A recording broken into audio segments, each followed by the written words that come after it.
Hello everyone, welcome back to my channel.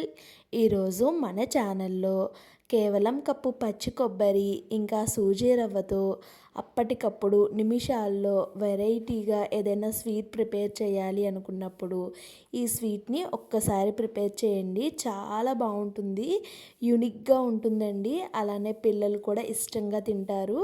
Sweet shop నుంచి వందలు పెట్టి స్వీట్స్ కొనే పని లేకుండా అప్పటికప్పుడు ఈజీగా ప్రిపేర్ చేసుకోవచ్చు. ఇక రెసిపీ విధానంలోకి వెళ్ళిపోదాము. దానికోసం నేను ఇక్కడ స్టవ్ వెలిగించి ఒక పాన్ పెట్టుకున్నాను. పాన్ పెట్టుకొని ఒక కప్పు మెజర్మెంట్తో 1.5 కప్ వరకు వాటర్ వేసుకున్నాను, నీళ్లు వేసుకున్నానండి. ఈ నీళ్లు వేసిన తర్వాత 10 రూపాయలది పాల పొడి ప్యాకెట్ మనకి బయట షాప్స్లో అవైలబుల్గా ఉంటుంది, అందరికీ కూడా అందుబాటులోనే ఉంటుందండి. ఇప్పుడు టేస్ట్ బ్యాలెన్స్ కోసం కొంచెం అంతా సాల్ట్ వేసుకొని ఇప్పుడు ఇది మొత్తం కలిసేలాగా కలుపుకోవాలి. కలుపుకొని ఒక మరుగు వచ్చే వరకు మరిగించుకోవాలి. చూడండి, ఇలా మరుగు వచ్చిన తర్వాత మనం ఇక్కడ 1.5 కప్ వరకు వాటర్ తీసుకున్నాం కాబట్టి 1/2 కప్ వరకు సూజీ రవ్వని ఇలా కలుపుతూ కొంచెం కొంచెం రవ్వనైతే వేసుకోవాలి. మొత్తం ఒకేసారి వేసేసుకోకుండా కొంచెం కొంచెం వేసుకుంటూ ఎక్కడా కూడా ఉండకట్టకుండా ఫ్లేమ్ని సిమ్లో పెట్టుకొని చక్కగా ఉడికించుకోవాలి. చూడండి, ఫ్లేమ్ని సిమ్లో పెట్టుకొని ఉడికించుకుంటే ఒక 2 నిమిషాల్లో మనకి చక్కగా ఉడికిపోతుంది. ఇలా పాన్ నుంచి సపరేట్ అవుతూ ఉన్నప్పుడు దీన్ని పక్కన పెట్టేసుకోవాలి. చూడండి, ఇలా నాకైతే ప్యాన్ నుంచి సపరేట్ అయిపోయింది కాబట్టి ఇప్పుడు దీన్ని పక్కన పెట్టేసుకొని వేరొక ప్యాన్ పెట్టుకుంటున్నాను. వేరొక ప్యాన్ పెట్టుకొని ఇక్కడ నేను పచ్చి కొబ్బరిని మిక్సీలో పట్టుకున్నానండి. బ్లాక్ కలర్ పార్ట్ ఉంటుంది కదా, దాంతోనే పట్టేసుకున్నాను. మీరు వద్దు అనుకుంటే బ్లాక్ కలర్ పార్ట్ని తీసేసుకొని ఓన్లీ తెల్లగా ఉన్న దాంతో కూడా చేసుకోవచ్చు. ఇక్కడ 2 కప్పులు పచ్చి కొబ్బరికి 3/4 కప్పు వరకు బెల్లం తురుమునైతే వేసుకున్నాను. వేసుకొని ఇంకా వాటర్ ఏమీ యాడ్ చేయకుండా ఇలాగ మనం కలుపుకుంటూ ఉంటే మనకి చక్కగా కుక్ అయిపోతుంది. కొంచెం కుక్ అయిన తర్వాత దీంట్లోకి మనం మంచి టేస్ట్ కోసం కొంచెం యాలకుల పొడిని కూడా వేసుకోవాలి. వేసుకొని బాగా కలిసేలాగా కలిపేసుకొని ఇలా మనకి కొబ్బరి కొంచెం ఉండ కన్సిస్టెన్సీలో వచ్చే వరకు కలుపుకోవాలి. కలుపుకొని పక్కన పెట్టేసుకున్నాను స్టవ్ ఆఫ్ చేసి. ఇప్పుడు ముందుగా ఉడికించి పక్కన పెట్టుకున్న సూజీ రవ్వ కాస్త వేడిగా ఉంటే చేతిని తడుపుకుంటూ ఇలాగా బాగా మెత్తగా సాఫ్ట్గా అయ్యేలాగా కలిపేసుకోవాలి.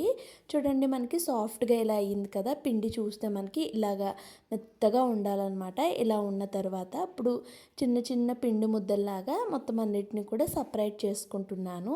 ఇక్కడ నేను తీసుకున్న క్వాంటిటీకి నాకు ఇన్ని అయితే అయ్యాయండి. చేతికి ఆయిల్ కానీ నెయ్యి కానీ, నేనైతే నెయ్యిని కాదండి ఆయిల్ని అప్లై చేసుకొని ఇక్కడ సాఫ్ట్గా 2 చేతులకి ఇలా ఉండనైతే ప్రిపేర్ చేసుకుంటున్నాను. మనకి క్రాక్స్ వస్తే కనుక బాగా నలుపుకోవాలి. 1-2 సార్లు ఇలా నలుపుకుంటే క్రాక్స్ ఏమీ లేకుండా చక్కగా వస్తుందండి.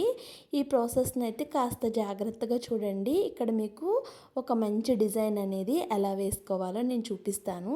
ఇప్పుడు ముందుగా ప్రిపేర్ చేసుకున్న పచ్చి కొబ్బరి ఉంది కదా, దీంట్లో నుంచి కొంచెం చిన్న చిన్న కొబ్బరిని అయితే తీసుకోవాలి. తీసుకొని దాన్ని మనం ముందుగా ప్రిపేర్ చేసుకున్న రవ్వ మిశ్రమం ఉంది కదండి, దాంట్లోకి పెట్టుకోవాలి. పెట్టుకొని ఈ కొబ్బరి మిశ్రమం అనేది బయటికి రాకుండా నీట్గా దీన్ని కవర్ చేసుకుంటూ క్లోజ్ చేసుకోవాలి. చూడండి, ఈ విధంగా కొబ్బరి స్టఫింగ్ అంతటిని కూడా లోపల పెట్టేసుకొని చేతికి ఇంకాస్త నెయ్యిని అప్లై చేసుకొని రౌండ్గా బాల్లా అయితే ప్రిపేర్ చేసేసుకోవాలి. ఇలాగా రౌండ్గా బాల్లా ప్రిపేర్ చేసుకున్న తర్వాత ఆ చివర ఈ చివర మంచి షేప్ కోసం మనం వెల్లుల్లి ఉంటుంది కదండి, అలా వచ్చేలాగా ఆ చివర ఈ చివర అయితే ఈ విధంగా పెట్టుకున్నాను. ఒకవేళ మీరు వద్దు అనుకుంటే స్కిప్ చేసుకోండి. నేనైతే వీడియోలో నీట్గా అందంగా కనిపిస్తుంది, పిల్లలు అట్రాక్టింగ్గా ఉంటే ఇష్టంగా తింటారు కాబట్టి ఇలా ఒక మంచి షేప్ అనేది ఇస్తున్నాను. రెగ్యులర్గా ఎవరింట్లో అయినా స్పూన్ అయితే ఉంటుంది కదా, ఇలా స్పూన్తో స్ట్రైట్గా కాకుండా క్రాస్గా లైన్స్ని అయితే వేసుకోవాలి. ఇలా లైన్స్ వేసుకుంటే మనకి స్వీట్ అనేది చాలా చక్కటి షేప్లో మంచిగా నీట్గా వస్తుంది. చూడండి ఎంత బాగా వచ్చిందో కదా. ఇక్కడ ఇదే ప్రాసెస్లో నేను మొత్తం అన్నిటిని కూడా ప్రిపేర్ చేసుకున్నాను. చాలా ఈజీగానే వచ్చేస్తుందండి. పెద్ద కష్టం కూడా ఏమీ ఉండదు. కాస్త టైం పడుతుంది. నిదానంగా చేసుకుంటే అవుట్పుట్ అయితే ఖచ్చితంగా ఎక్సలెంట్గా వస్తుంది. ఇప్పుడు డీప్ ఫ్రై కోసం ఆయిల్ పెట్టుకొని ఆయిల్ కొంచెం హీట్ అయిన తర్వాత మరీ ఎక్కువ హీట్లో ఉండకుండా కొంచెం హీట్లో ఉన్నప్పుడు మనం ముందుగా ప్రిపేర్ చేసుకున్న వీటిని ఒక్కొక్కటిగా వేసుకోవాలి. ఫ్లేమ్ అనేది హైలో పెట్టుకోకుండా మీడియం టు సిమ్ ఫ్లేమ్లో పెట్టుకొని వీటిని ఫ్రై చేసుకోవాలండి. చూడండి, ఒక సైడ్ మనకి కొంచెం గోల్డెన్ కలర్ అయితే వచ్చింది కదా. ఇప్పుడు ఇంకొక సైడ్కి అయితే టర్న్ చేసేసుకుంటున్నాను. మనకి విడిపోతాయి అనే భయం కూడా ఏమీ ఉండదండి. లోపల పెట్టుకున్న స్టఫింగ్ బయటకు వచ్చేస్తుందేమో మనం స్పూన్స్తో ఇలా షేప్ పెట్టుకోవటం వల్ల అనే డౌట్ అయితే ఏమీ అవసరం లేదు. చక్కగా వచ్చేస్తాయి. ఇప్పుడు వీటిని ఇలా ఆయిల్లో నుంచి బయటకు తీసుకొని మొత్తం అన్నిటిని కూడా ప్రిపేర్ చేసేసుకున్నాను. ఇప్పుడు పంచదార పాకం పట్టుకోవటం కోసం స్టవ్ వెలిగించి మనం 1 కప్పు వరకు పంచదార, 1 కప్పు వరకు నీళ్లు తీసుకొని రెగ్యులర్గా గులాబ్ జామున్కి పాకాన్ని ఎలా అయితే ప్రిపేర్ చేసుకుంటామో సేమ్ అలానే ప్రిపేర్ చేసుకోవాలి.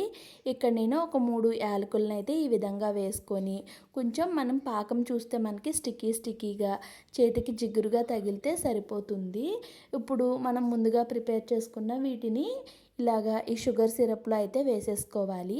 వేసుకొని బాగా కలుపుకుంటూ 1 నిమిషం పాటు కుక్ చేసుకోవాలి. మరి ఎక్కువసేపు కుక్ చేయాల్సిన పని లేదండి. అంటే రవ్వ మిశ్రమం కదా మనం పైన వేసింది, కొంచెం ఇలాగా ఈ వేడిలో ఉడికితే కనుక మనకి చక్కగా పాకాన్ని అయితే అబ్జర్వ్ చేసుకుంటాయి. 5 నిమిషాల్లో అబ్జర్వ్ చేసుకుంటాయండి. ఇక్కడ 1 నిమిషం పాటు కుక్ చేసిన తర్వాత నేను స్టవ్ ఆఫ్ చేసుకున్నానండి. స్టవ్ ఆఫ్ చేసి మూత పెట్టి ఒక్క 5 నిమిషాల తర్వాత మీకు చూపిస్తున్నాను. చూడండి, చక్కగా పాకం మొత్తాన్ని ఇవి అబ్జర్వ్ చేసేసుకున్నాయి. చాలా టేస్టీగా ఉంటాయండి. ప్రాసెస్ కూడా పెద్ద ప్రాసెస్ ఏం కాదు. మనం ఇవి చేసుకునేటప్పుడు కాస్త నిదానంగా చేసుకుంటే పర్ఫెక్ట్గా వస్తాయి. ఎవరైనా ఇంటికి చుట్టాలు వచ్చినప్పుడు రెగ్యులర్గా చేసి ఇచ్చేలా కాకుండా ఉప్మా రవ్వ అలానే కొబ్బరి ఇంట్లో ఉంటే అప్పటికప్పుడు చేసి ఇచ్చేయించండి. ఖచ్చితంగా ఇష్టంగా తింటారు. వీడియో ఎలా ఉందో లైక్ చేయండి, అలానే కామెంట్ చేయండి. వీడియో నచ్చితే థ్యాంక్స్ ఫర్ వాచింగ్.